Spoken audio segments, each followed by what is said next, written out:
Oh my gosh, I should tell you what the book is about.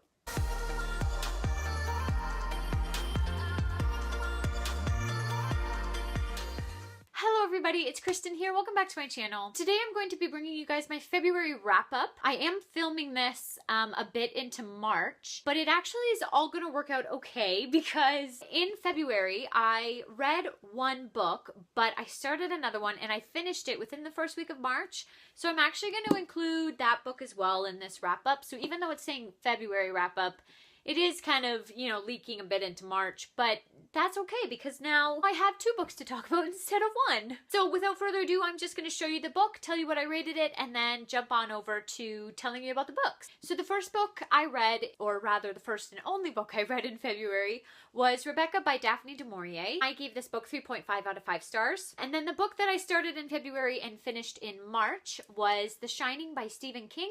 This book I gave 3 out of 5 stars. So to jump on over to the first book, Rebecca, this is a classic, and this is one that is very loved, and I feel like it's been pretty well talked about on BookTube recently. A lot of people recommend it to me, and now that I've read it, I will say I am so glad I read it. I feel like this is a classic that was so emotionally engaging. Like, I've read Emma, I've read Jane Eyre, and they're just like really, they touch your heart type of classics, but this one was like really emotional and just you felt everything the main character felt. So Rebecca is about this young lady who is kind of the caretaker of a older lady. They are in Monte Carlo, and lo and behold, this handsome Mr. De Winter walks into the scene, and she ends up falling in love with him and marrying him. He takes her back to his home, Manderley. She soon discovers that his late wife, Rebecca, Mrs. De Winter,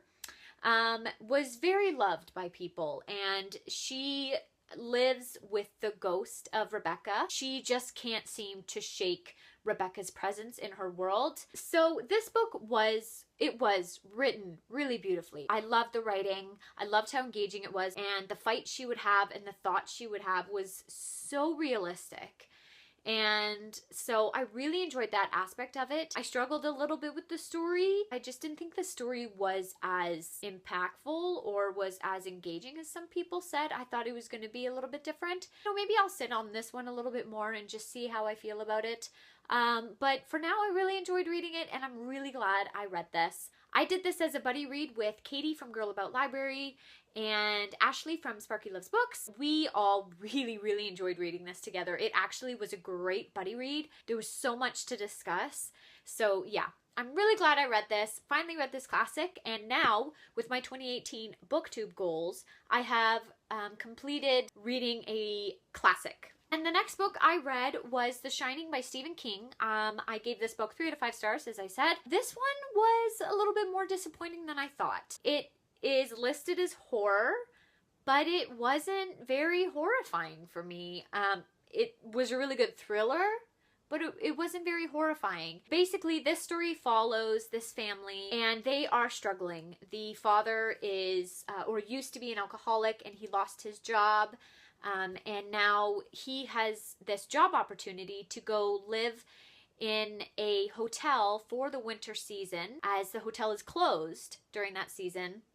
And he's going to live there with him, his wife, and his little boy. That is the setting of this book. So you kind of have like creepy hotel, isolation, like that kind of, you know, psychological game, what's happening, family's breaking apart kind of thing. It was a really good thriller, but it wasn't horror for me. There were moments where I was scared, but it wasn't horror. I really enjoyed Stephen King's writing. I think he presented a really well-written story, really engaging. You really got to know the characters. But I would say the meat of this book and the scary parts was within the last quarter of the book. And even then it was kind of like, I don't know, it just never had this like super scary bits. And maybe I am better attuned to horror and I need scarier books. I did enjoy reading this, and I really want to read more Stephen King books because I really liked his writing.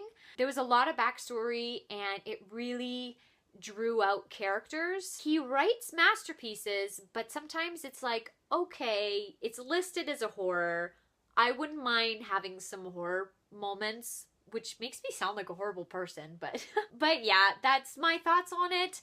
I did enjoy reading it, but it was a little bit of a disappointment for me. I will be reading more Stephen King. So if you have a suggestion for what I should read next for Stephen King, comment down below. Let me know. Even if it's just the title of the book, I will definitely go check it out and consider what my next Stephen King novel is going to be. So that is all the books I read in February / first bit of March. It wasn't very much, but you know what?